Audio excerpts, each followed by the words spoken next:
Bienvenidos a Historiar. Este podcast fue creado y producido por la ASAI, Asociación Argentina de Investigadores de Historia. Un podcast sobre historia argentina, latinoamericana y mundial. Acompáñanos en este recorrido por el pasado para pensarnos en el presente.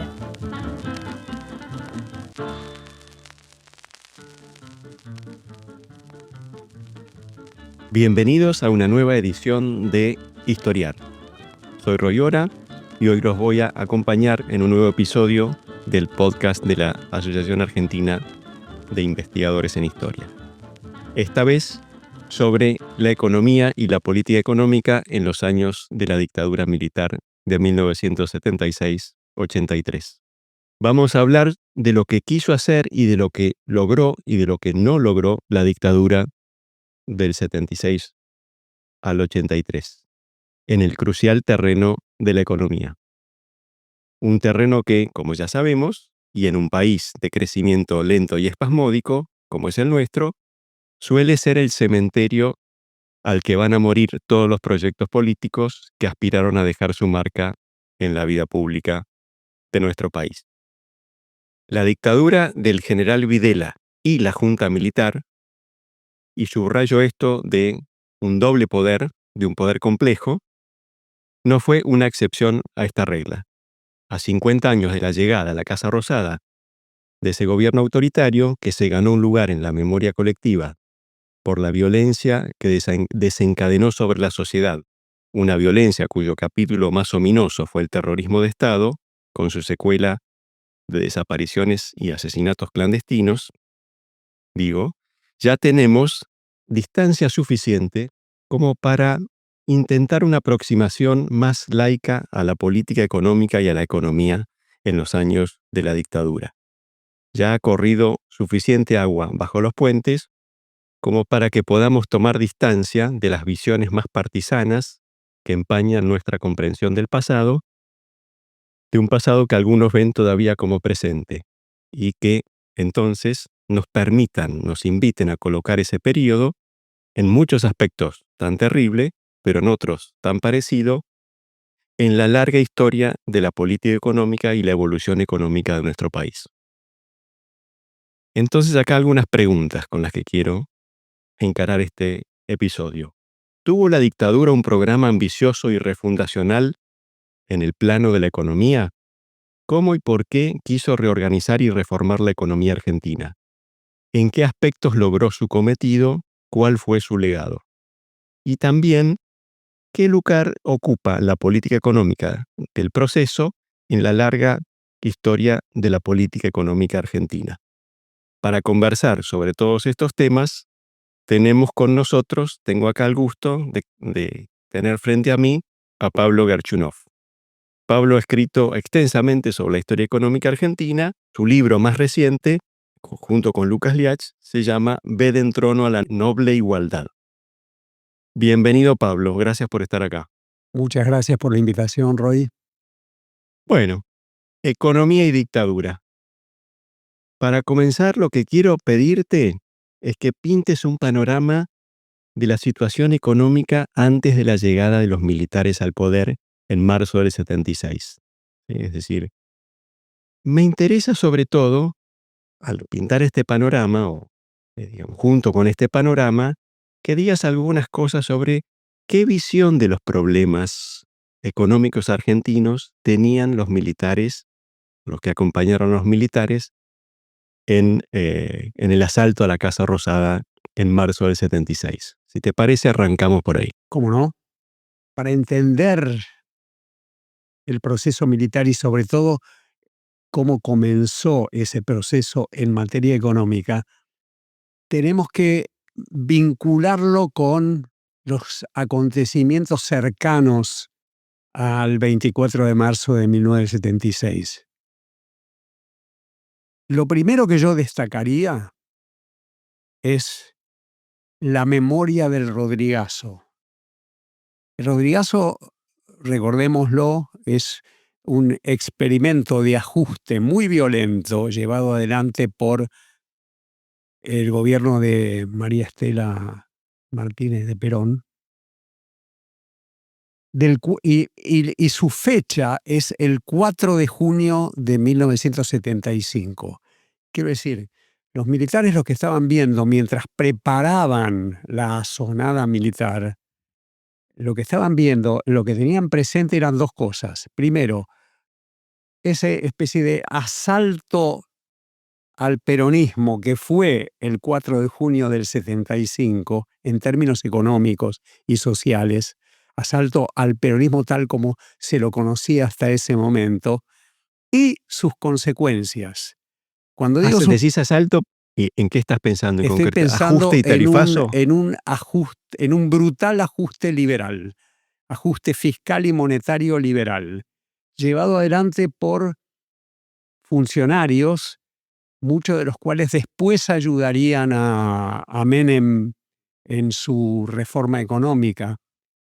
No es solamente Ricardo Sin, que no es solamente Rodrigo, es también Ricardo Sin, es Pedro Pou en las sombras, que fue después presidente del Banco Central durante el gobierno de Menem y durante parte del gobierno de la Rúa también.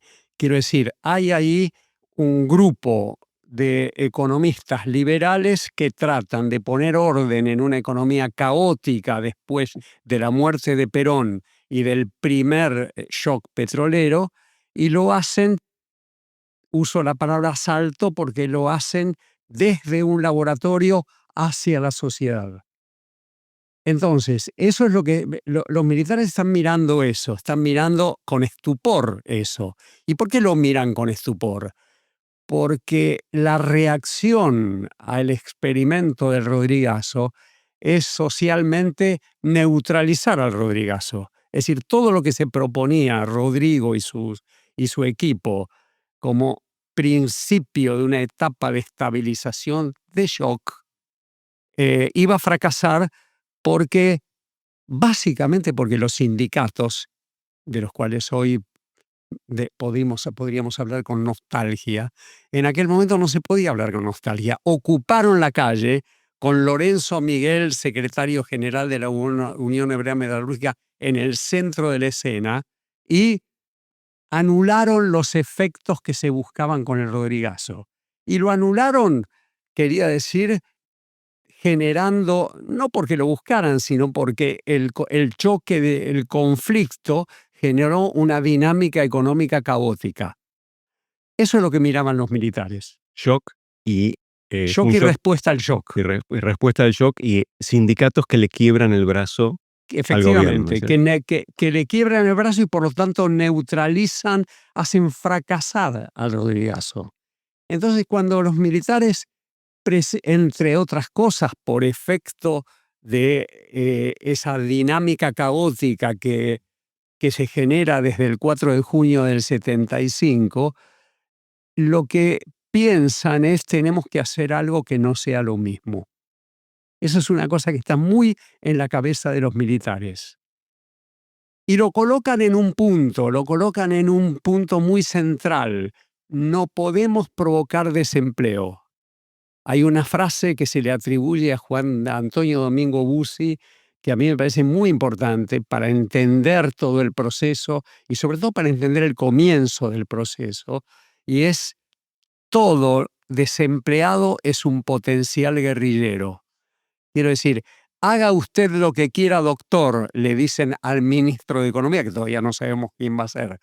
Haga usted lo que quiera, doctor, pero no genere desempleo porque todo desocupado es un potencial guerrillero. Quiero decir, en esta memoria corta de lo que está ocurriendo, después voy a poner otro punto sobre esa memoria, en esa memoria corta, la lucha contra la guerrilla es central, pero la lucha contra la guerrilla en la mente de los militares no podía introducir un factor disruptivo desde el punto de vista social que alentara el crecimiento de la guerrilla a la que no veían todavía del todo derrotada.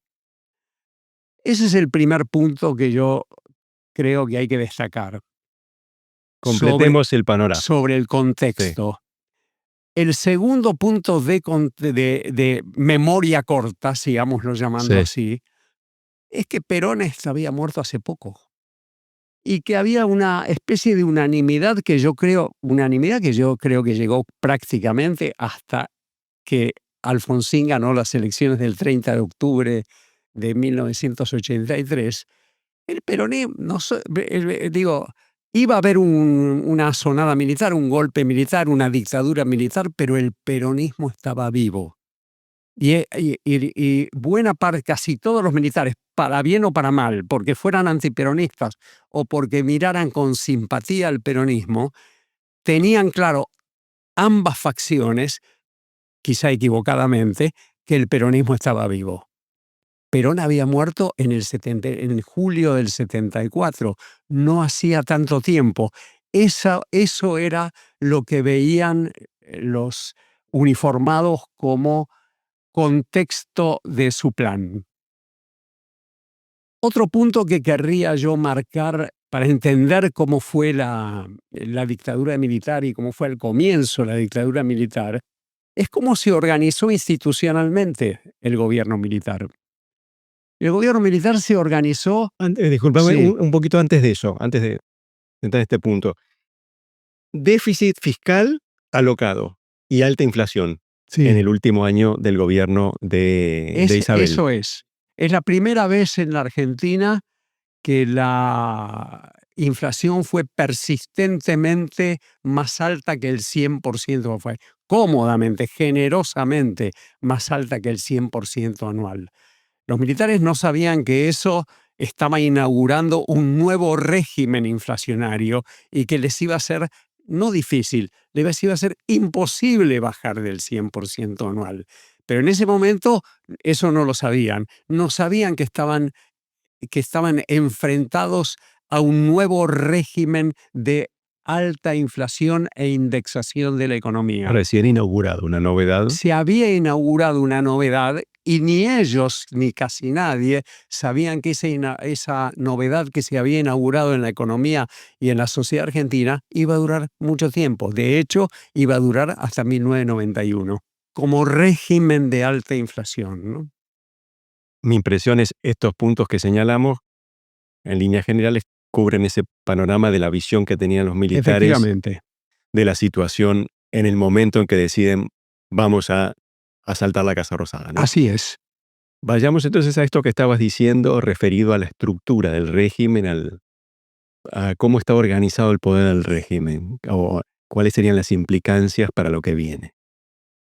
A mí me llama la atención, no me llama la atención ahora, pero podía llamar la atención especialmente en aquel momento, que el régimen militar, que la dictadura, que el proceso, como lo llamaban, el proceso de reorganización nacional, así se llamaba, ¿no? Sí, sí.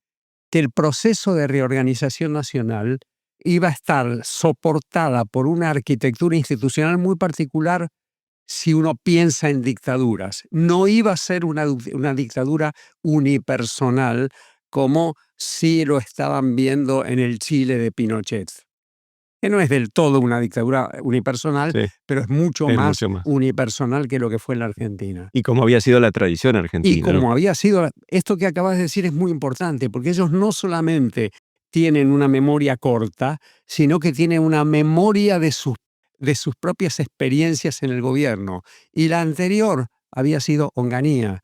Y Onganía era una ambición milenarista, una ambición de quedarse para siempre. Un hombre al comando que se queda para siempre. Después fracasó como fracasa todo, pero la idea era quedarse para siempre. Entonces ahí tuvieron cautela y dijeron, no vamos a repetir eso, y armaron una constitución para el gobierno militar.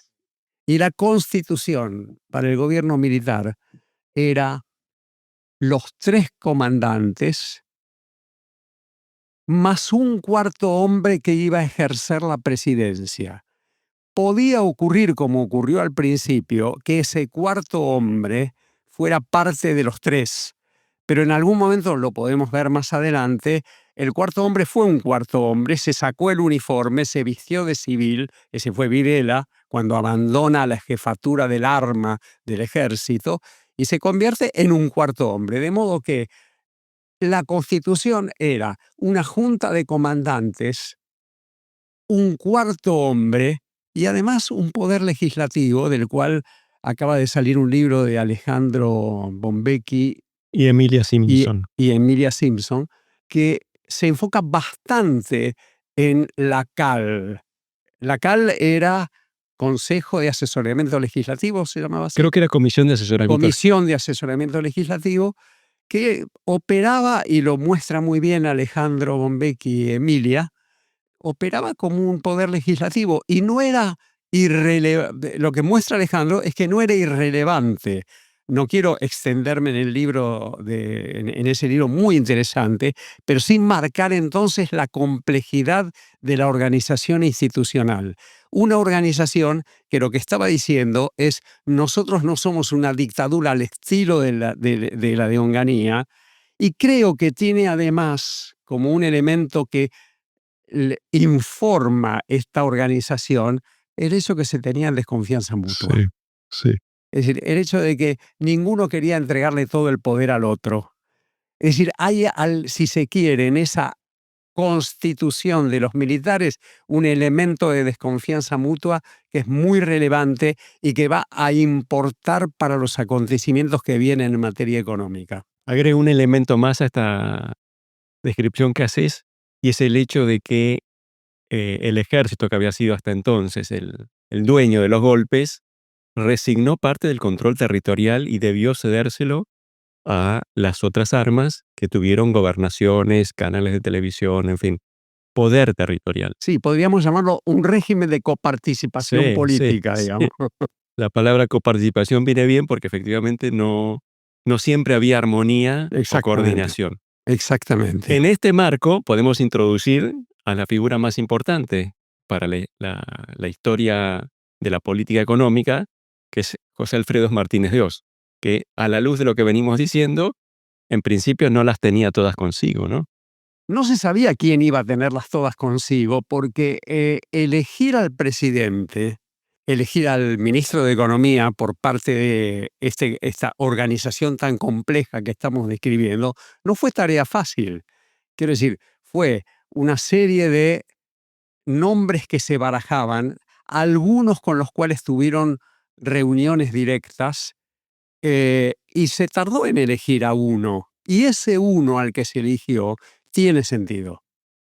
José Alfredo Martínez de Oz, que tenía, creo, algo así como 50 años en ese momento, era un hombre, primero, que venía de la democracia cristiana, del ala conservadora de la democracia cristiana, pero de la democracia cristiana. ¿Eso qué quería decir?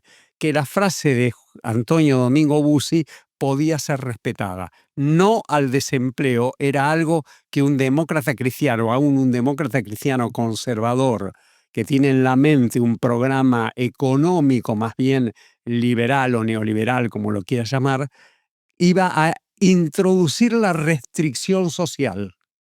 Una restricción social que probablemente ellos veían no iba a estar presente en el Rodrigazo. Quiere decir que los militares lo que están viendo cuando eligen a Martínez de Oz, que tardan mucho en elegirlo, lo que están Un dato viendo... que aprendí de un artículo reciente que sacaste es que recién 5 días más tarde, 5 días después del 24 de marzo, se anuncia el nombre de Martínez de Oz, es decir, no fue inmediato. Eso revela el estado deliberativo. Está la Junta, está el cuarto hombre. Es obvio que va a haber un estado deliberativo. Y lo hay también para elegir al ministro de Economía. Circulan muchos nombres. Circula el de Horacio García Belsunce, al que rechazan porque es divorciado. La manera en que lo dicen es muy especial. No importa ahora, pero es divorciado, es separado, no existía el divorcio, era Vivía en separado. situación irregular. Situación familiar irregular, se llama SFI. Situación familiar irregular, Horacio García Belsunce no va. Es notable, Horacio también yo creo recordar que no era un hombre del partido de la democracia cristiana, pero era un tipo católico. de formación católica cristiana, digamos, ¿no? Es rechazado, pero Yo no puedo asegurar lo que te voy a decir, pero circuló en su momento la idea de que la Fuerza Aérea propuso, para que veas el arco heterogéneo de nombres que dieron, que circularon en la Junta Militar. Un nombre que apareció fue el de Aldo Ferrer, vivir con lo nuestro. Te diría todo lo contrario a Bueno, que había sido ministro de que Levingston. había sido ministro de Levingston, y Levingston como rechazo a la política liberal, bien entre comillas, de Adalbert Krieger Bacena, ¿no? El nombre, yo no sé si es cierto o no, pero el solo hecho de que alguien pusiera sobre el tapete la idea de que Aldo Ferrer podía ser ministro de esa dictadura está indicando que florecían demasiadas flores en el territorio económico de la Junta Militar, ¿no? Entonces, al fin y al cabo, eligen a Martínez Dios, pero como vos acabas de mencionarlo, dan a conocer el nombre, quiere decir que tardaron 5 días después del 24, del día del golpe, el 29 de marzo. Y el primer discurso de Martínez Dios, el célebre discurso de Martínez Dios, célebre por lo que duró 2 horas y 15 minutos, o si no eran 15 minutos, eran 8 minutos, pero duró más de 2 horas, sí. Un largo discurso, del cual después me gustaría decir algo, ¿no?, sobre ese discurso. Ese discurso es del 2 de abril, quiere decir que entre el golpe de Estado y el primer discurso de un ministro de Economía en un gobierno que se supone venía a reformar o a sanear la economía, fue pronunciado ¿cuánto entonces? 5 días al 29, 2 días más al 31, 2 días más al 2, 9 días. Tardó 9 días en pronunciarse el primer discurso del ministro de Economía. Tardaron en elegirlo, lo cual es un síntoma de improvisación militar o de tensiones adentro del gobierno militar, y el propio Martínez Dios tarda un tiempo en pronunciar su discurso. Entre otras cosas porque un elemento que no es central a todo esto, él no aceptó el ministerio hasta que no fuera liberado un compañero suyo de la democracia cristiana, un compañero de vieja data de la democracia cristiana, que era Guido Di Tella, que estaba preso y por un par de días desaparecido porque había formado parte del gobierno anterior bajo el ministerio de Antonio Cafiero, ¿no? Entonces llega Martínez Dios al gobierno y pronuncia su primer discurso. Me detengo un segundo ahí. Esa llegada fue difícil, azarosa, pero sin embargo Martínez Dios estuvo muchos años al frente del ministerio, 5 años. Sí, señor. Un poquito más, 5 años y algunos días. Sí. No hubo tantos ministros en el último medio siglo que lograron eso. Creo que el único fue Cavallo. Y antes de Martínez Dios, digamos así, ministros poderosos que lograron permanecer en el gobierno por un tiempo largo, es difícil encontrar nombres para llenar ese casillero. Pienso Miranda, y después hay que ir muy para atrás, pero quizás mucho menos poderosos, Salaverry, el ministro de... Que dura todo el primer mandato de Irigoyen. Claro. Y para adelante Cavallo y después ninguno más.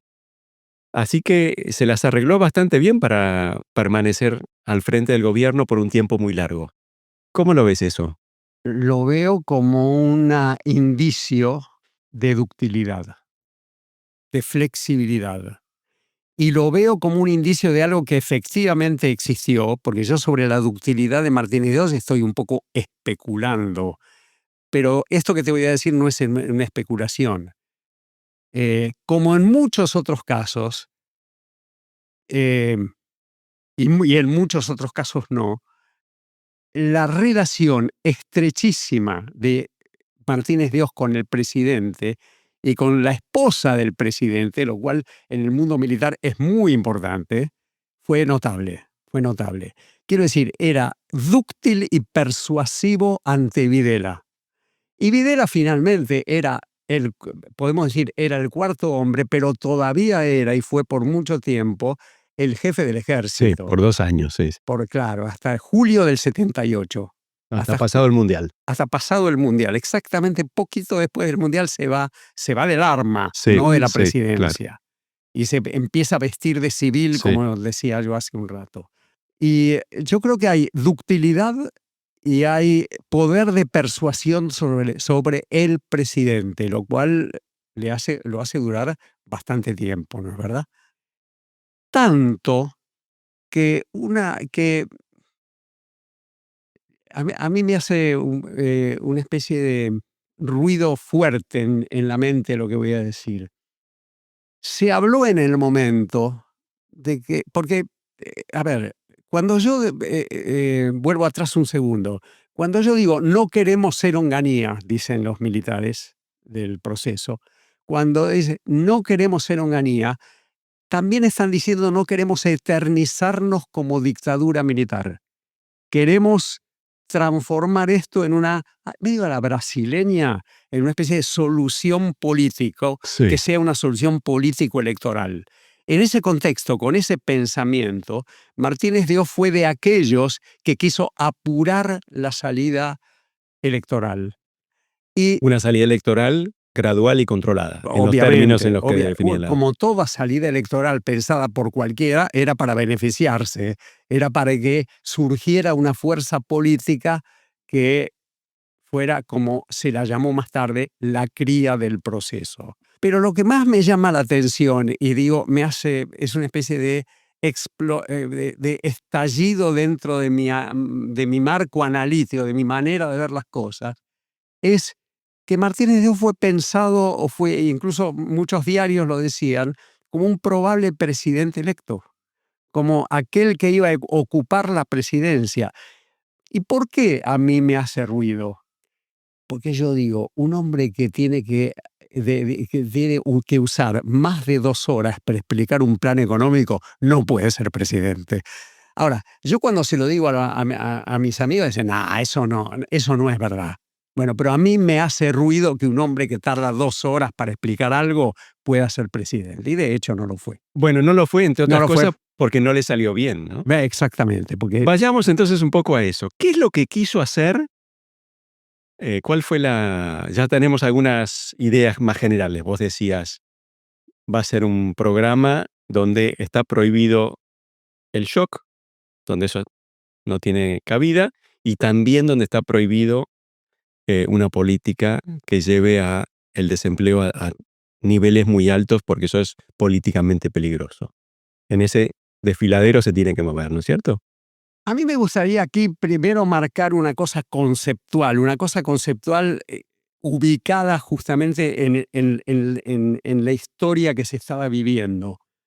Porque memoria corta, memoria un poco más larga.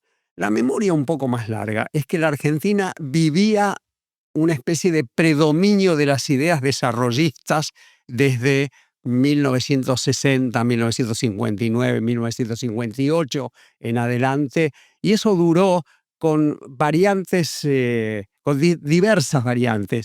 Krieger fue distinto a Frondizi, e incluso yo diría Ilia y Roque Carranza desde el Consejo Nacional de Desarrollo tienen su propia idea desarrollista.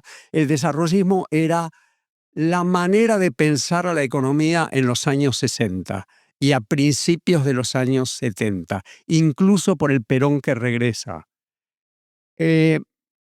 Entonces, mi punto conceptual es el siguiente. Cuando yo leo el discurso del 2 de abril, la pregunta que me surge ¿es Martínez de Oz alguien que viene a dar vuelta a la economía como una media, a transformar la economía, a hacer una reforma neoliberal al estilo Thatcher-Reagan, que todavía no existían? ¿O es un hombre de la época que había vivido? ¿Es el pasado o es el futuro? El pasado es el desarrollismo, el futuro es un misterio. Yo creo que Martínez de Oz estaba imbuido de un espíritu desarrollista. Y el discurso del 2 de abril es básicamente el discurso de ajuste de un hombre que no quiere abandonar su pasado, que es un pasado desarrollista.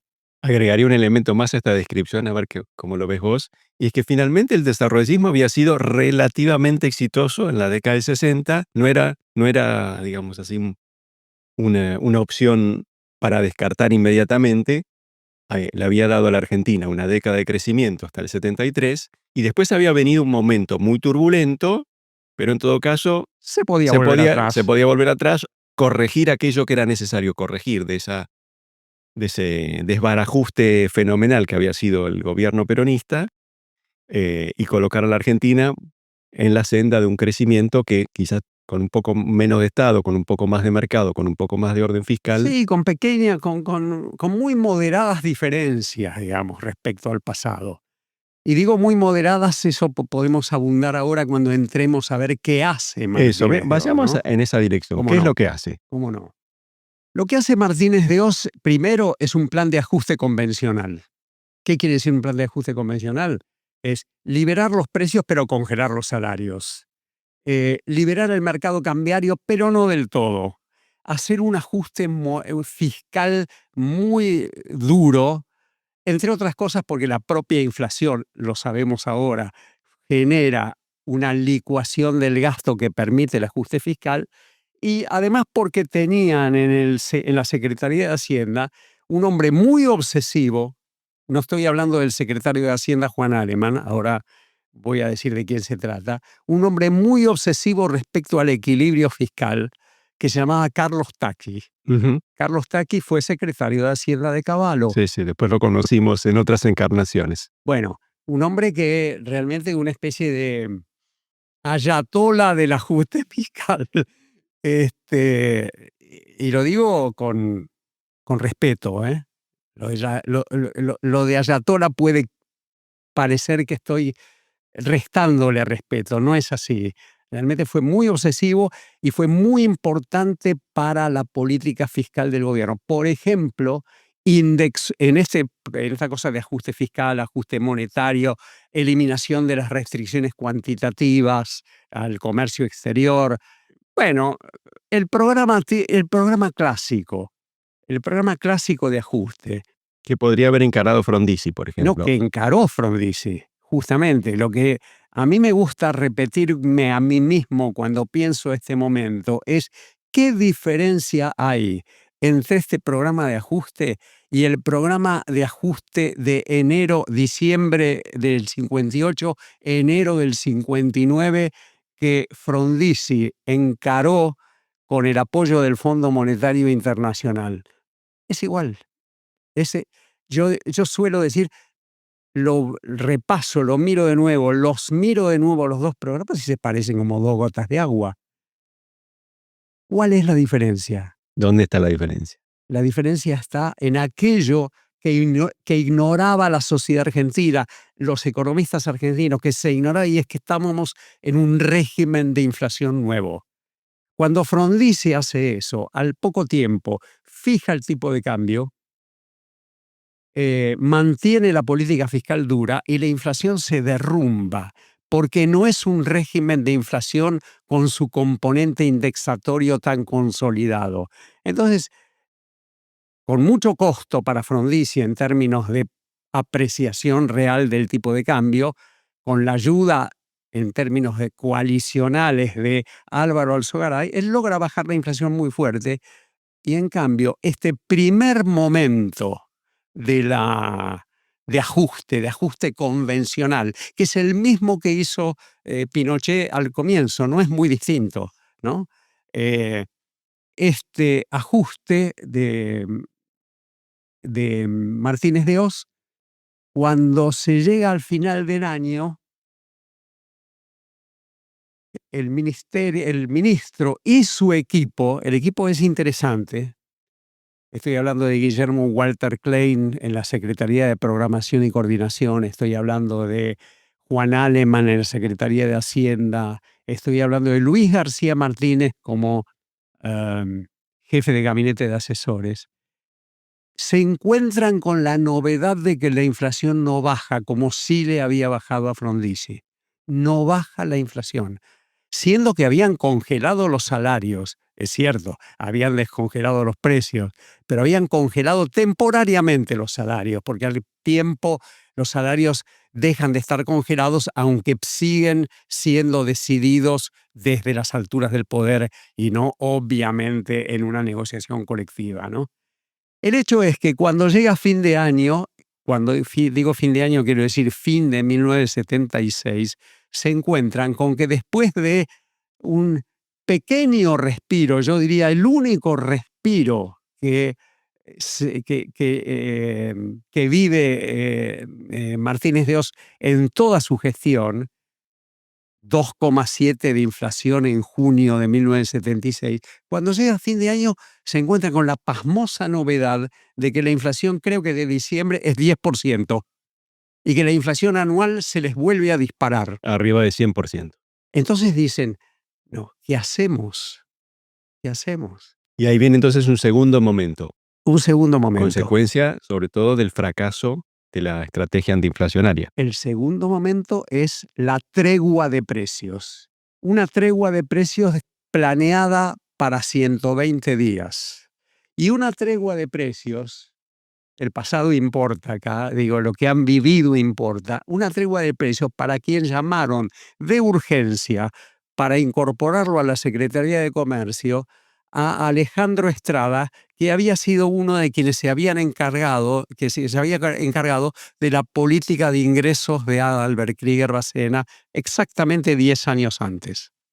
Entonces, en marzo del 67 hay un plan que se llama Tregua de Precios por 120 días. 77. Eso, marzo del 77. Marzo del 77. Acompañado por, primero, acuerdo es una manera de decir, un eufemismo, con las grandes empresas y una especie de moderado, delicado presión sobre, medio como imitando el 52 de Perón, diciendo, atentos y vigilantes con los pequeños comerciantes, ¿no?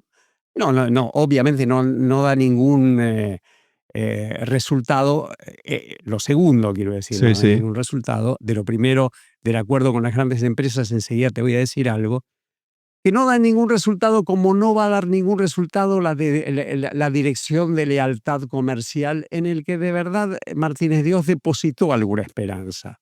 Pero déjame hablar un poco de la tregua de precios de 120 días sobre las grandes empresas, porque en ese momento los adversarios liberales, ultraliberales podríamos llamarlo, del gobierno de la gestión de Martínez de Oz, dice, esto va a fracasar. Es una tregua de 120 días, en el día 121 todo va a estallar.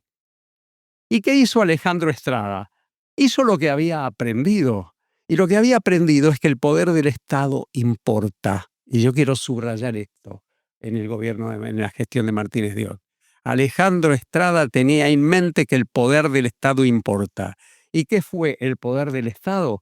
Fue llamar uno por uno a los grandes empresarios y decirles, yo te voy a permitir la liberación de tu precio o de tus precios, pero atención, si te encuentro cometiendo alguna picardía, te voy a bajar los aranceles instantáneamente.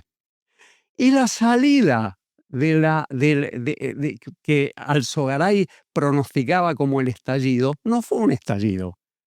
Más bien uno podría decir, al terminar ese proceso de los 120 días, que nunca fueron 120 días porque la liberación de precios fue gradual, comenzó antes y terminó casi suavemente, digamos.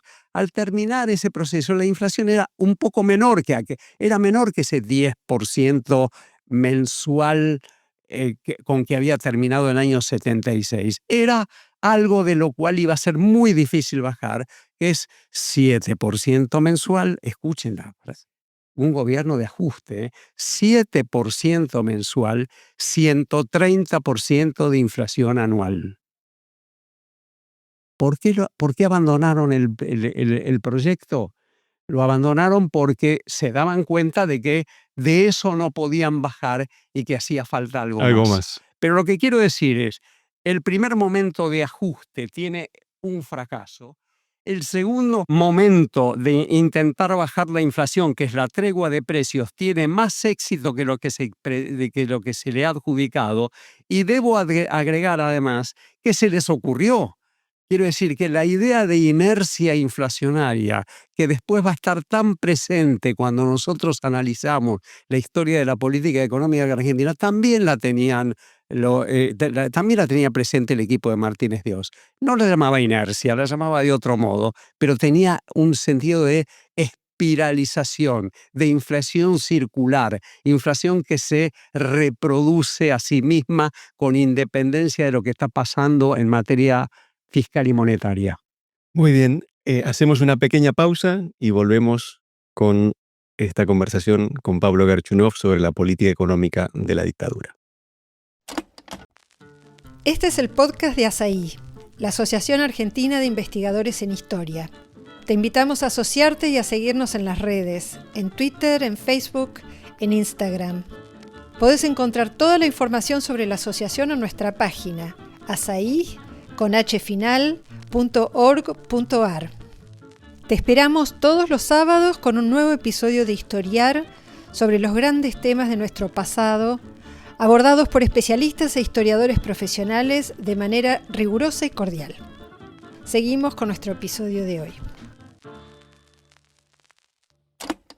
Estoy hablando con Pablo Garchunov sobre la política económica de la dictadura y ahora quiero pedirle a Pablo que dirija su atención hacia el segundo o tercer momento, no sé cómo lo estás pensando, de las iniciativas de Martínez Dios. Ha fracasado el proyecto de bajar la inflación en el 76 y en alguna medida también en el 77. Hacen falta otras cosas.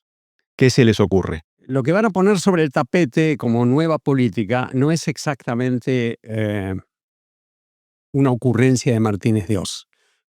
Es una ocurrencia del Banco Central, de Adolfo Diez en el Banco Central. Adolfo Diez, un economista muy diestro, muy formado en la Universidad de Chicago.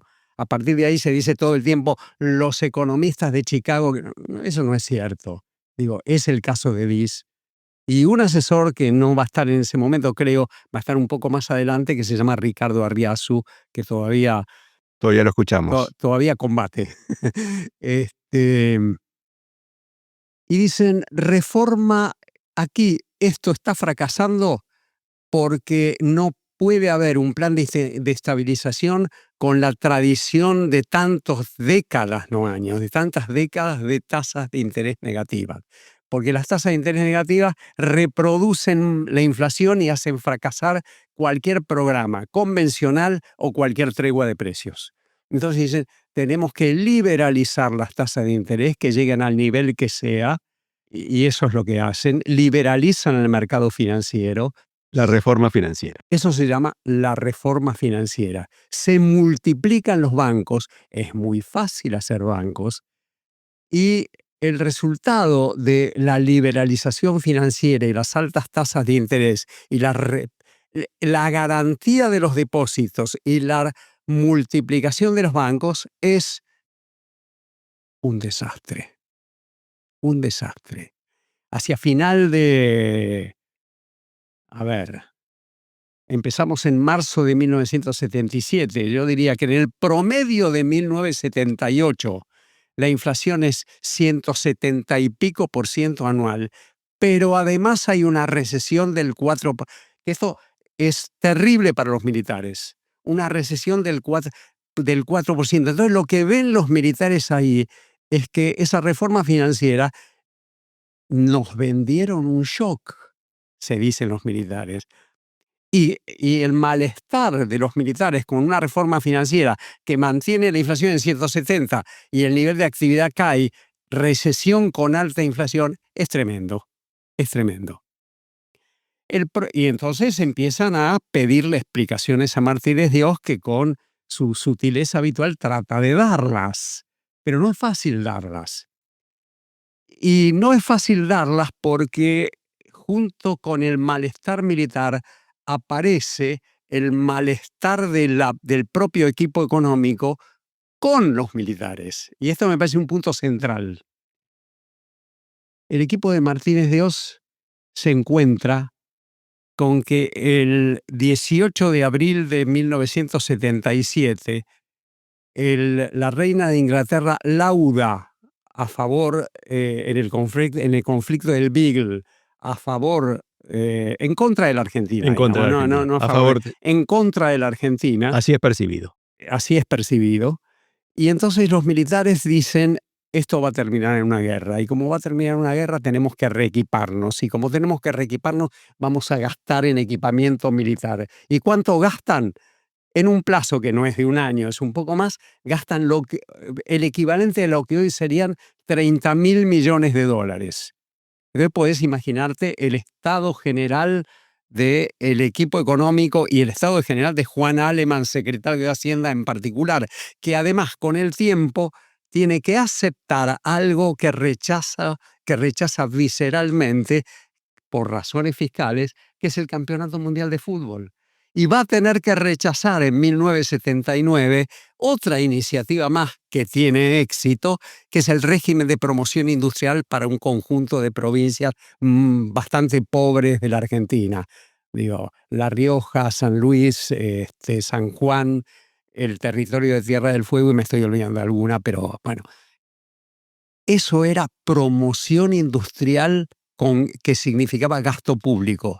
Entonces, fíjate, Juan Aleman, gasto público por militar, gasto público por Campeonato Mundial de Fútbol, ¿cómo se podía estabilizar la economía? Piensan él y piensan varios en ese equipo económico. ¿Cómo se puede estabilizar la economía cuando estos muchachos que nos contratan alegremente se dedican al gasto público sin ningún empacho y sin considerar la prioridad que debería tener nuestro programa?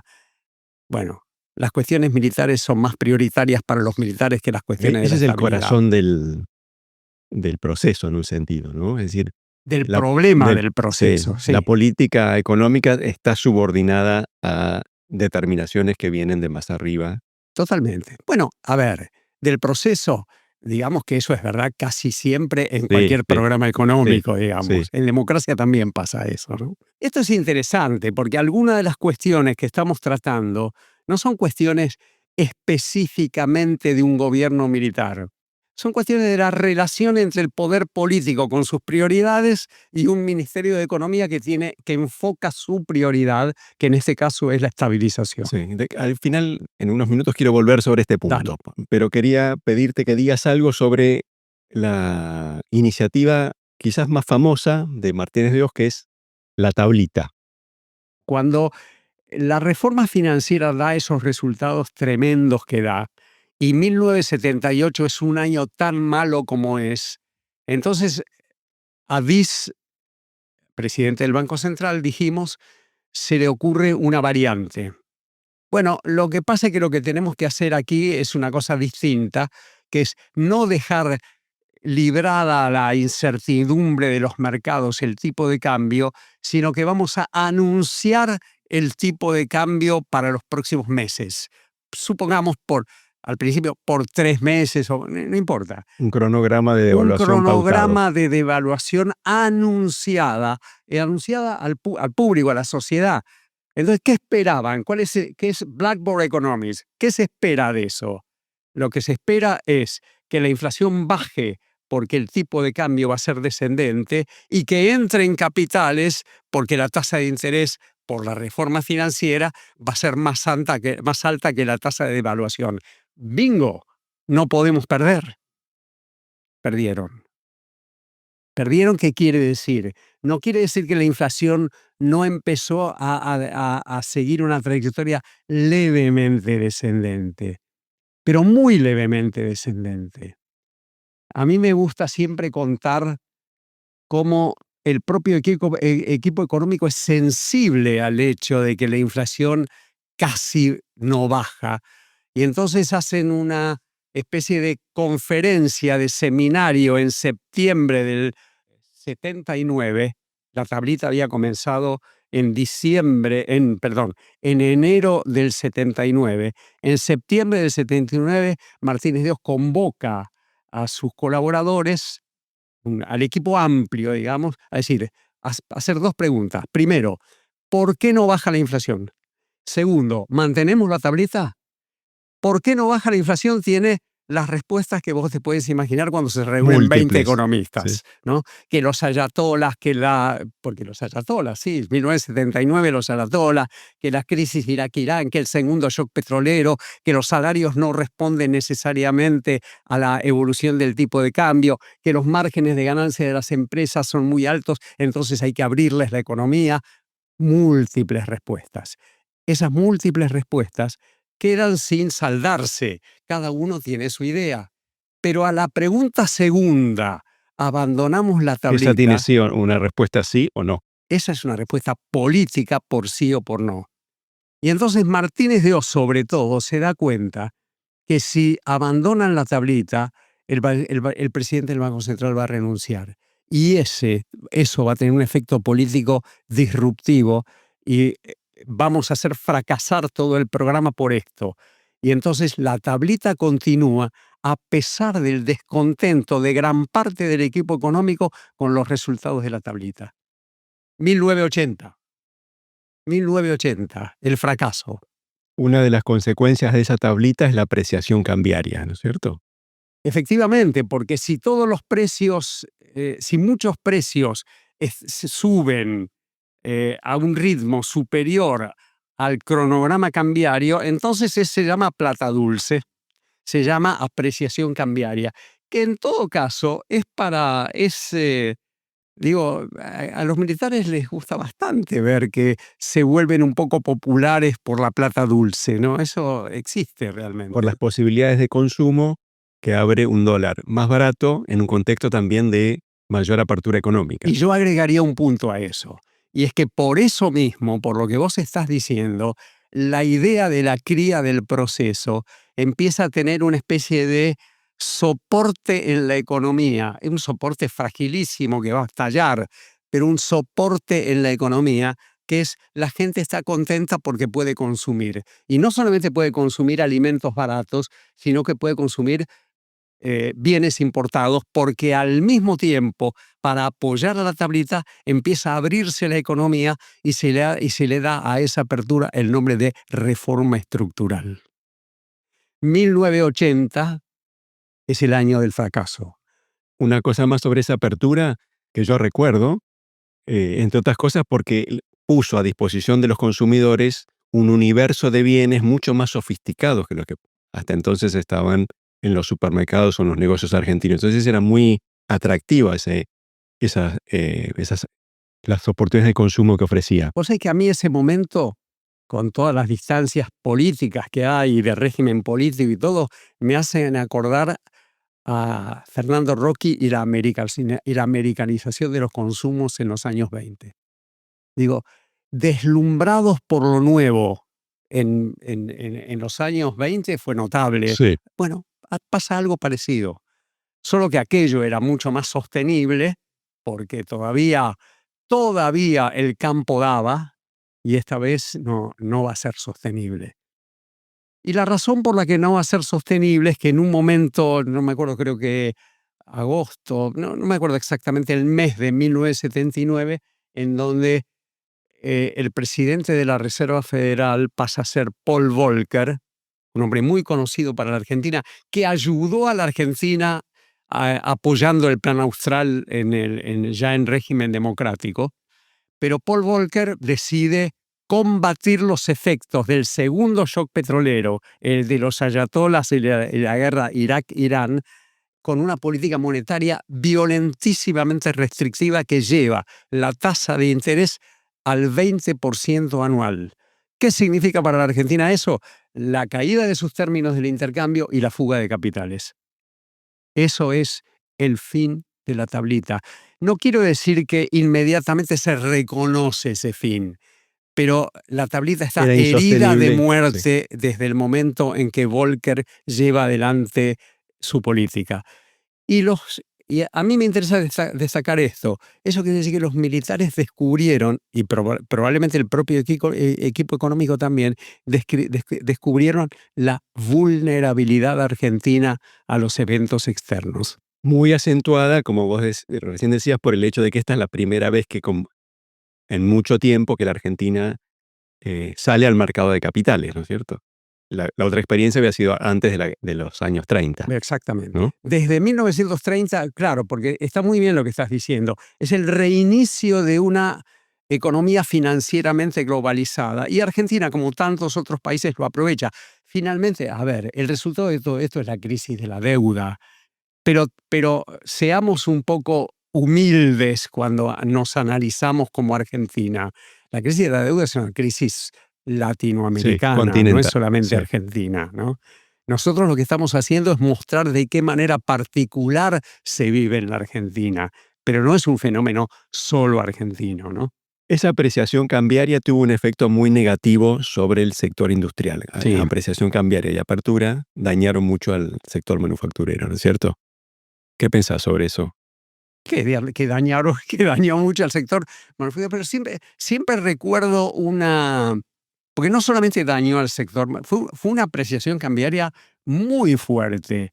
Yo creo que en su momento de máxima no hubo en la historia de los ciclos de apreciación y depreciación de la Argentina un nivel de apreciación como el que se vivió en 1980. Yo recuerdo la frase de un dirigente rural que dijo: si para que este programa tenga éxito, a favor del programa, que lo estaba destruyendo a él, si para que este programa tenga éxito, yo tengo que ir a la quiebra, pues voy a la quiebra feliz. Así. No iba feliz, por supuesto, pero estaba Cerró filas. marcando un componente ideológico del pensamiento y al mismo tiempo está diciendo que también el sector agropecuario sufrió. Que sufrieron. Los exportadores Por sufrieron. supuesto, mucho más Sí. la industria, mucho más las economías regionales, pero la industria de la pampa húmeda también sufrió. Este fue el momento, visto desde el ángulo de los consumidores, en que se hizo famosa esa frase de M2.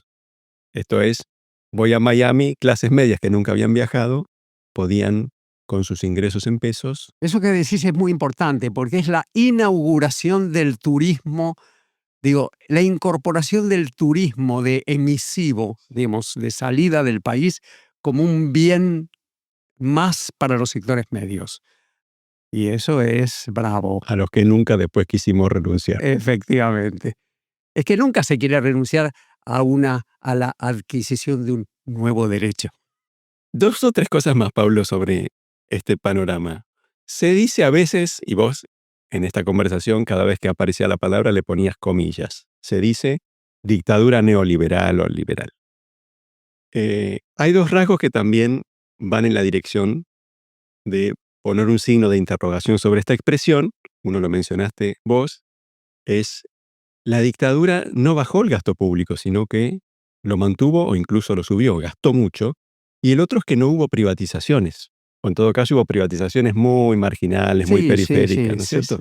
Tercerización de servicios. La limpieza se terceriza. Sí, entonces mi pregunta Pero además es... la apertura económica, hasta el momento en que la usan como una herramienta de proestabilización. Fíjate que cuando el primer discurso de Martínez Dios, él lo que dice es 5 años un proceso gradual de reducción de aranceles de 5 años, que es lo mismo que hubieran dicho Roque Carranza en el gobierno de Ilia, que Herbacena o Previch, que tenían conciencia de que la Argentina no podía quedar tan cerrada. Quiero decir, no era una novedad. Entonces, no hubo baja del gasto público, no hubo un programa de privatizaciones ambicioso, hubo una estrategia más bien gradualista, pero sin embargo los resultados fueron mucho peores, muy distintos a los de las experiencias anteriores. ¿Qué es lo que falló? ¿Qué es lo que hizo que finalmente el proceso terminara primero con una recesión muy profunda en el 81-82, muy profunda, caída del empleo industrial e inflación que siguió altísima, incluso en meses con más del 20% anual, y además con deuda? ¿Qué es lo que falló para vos? ¿Qué es lo que explica esta deriva tan negativa, ¿no es cierto?, que le dejó a la democracia un escenario muy complicado como para caminar sus primeros pasos? Yo creo que hay varios elementos que hacen que fracase. Yo acabo de hablar de vulnerabilidad externa y creo que ese elemento hay que tenerlo en cuenta. El hecho de que, acordate, la dictadura no termina, pero pasa en su momento final por ese momento absurdo en que hay un ministro de Economía ultraliberal como Roberto Alemann en medio de la guerra de Malvinas, quiero Sí. decir. Yo creo que en el fracaso de la dictadura hay una idea de autonomía de los militares respecto a la política económica y una autonomía de los militares incluso respecto a sus aliados exteriores notable. Eso no solamente se va a notar en la guerra de Malvinas, se va a notar también antes, cuando en 1980 Carter decreta que no se le va a vender El embargo a Rusia. el embargo a Rusia, el embargo triguero a Claro, Rusia, por la invasión a Afganistán. y por la invasión a Afganistán, y sin embargo Argentina no se pliega. Y unos meses después son las Olimpiadas en Moscú. 60 países no van, la Argentina va. Quiero decir, la Argentina parece que se creía en tiempos de Roca o en tiempos de Perón, digamos. Tercera posición. Hay ahí una cosa muy llamativa, que es lo que hace que las decisiones vayan por el camino que estamos diciendo, ¿no? Segundo punto, yo creo que el hecho de que la dictadura no tuviera una conducción homogénea, una conducción política homogénea, es muy importante. Es muy importante. Porque entonces ahí, que si tablita, no tablita, el estado deliberativo y las decisiones que se toman son decisiones que están reflejando una debilidad intrínseca del aparato institucional de la dictadura, y eso erosiona a la gestión de Martínez Dios. Y por último, la propia gestión de Martínez Dios. Ejemplo concreto. Es imposible no ver el acto de soberbia que es la reforma financiera y la improvisación que es la tablita. Con esto, fíjate que yo estoy cargando más las tintas sobre el Banco Central que sobre Martínez Dios.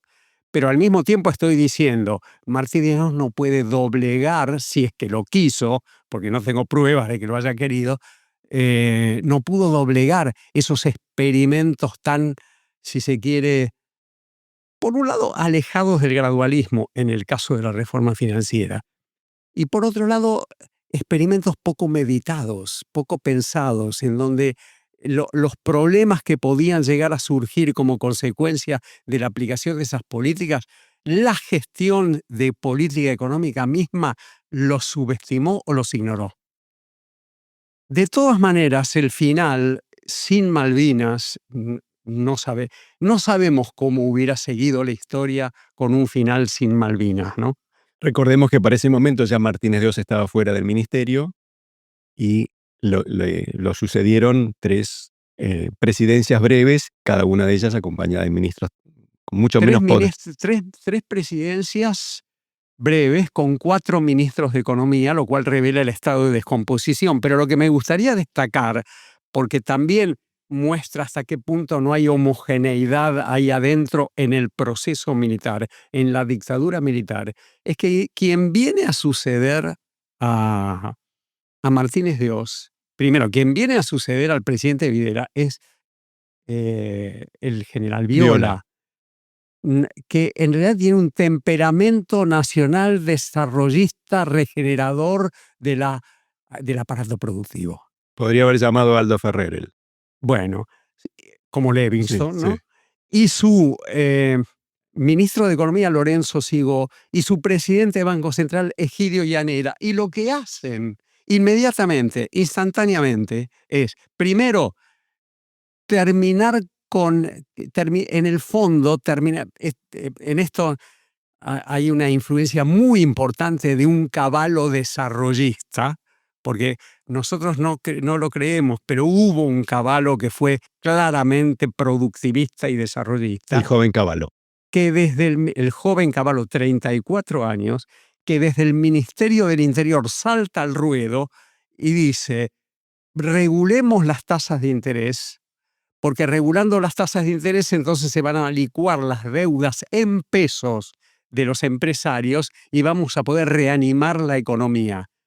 Y poco tiempo después, en julio de 1982, va a llegar al ministerio, a la presidencia del Banco Central y una pelea homérica con el ministro, en ese momento Dañino Pastore, toma la decisión de darle seguros de cambios a las... Es decir, de nacionalizar la deuda externa al sector privado.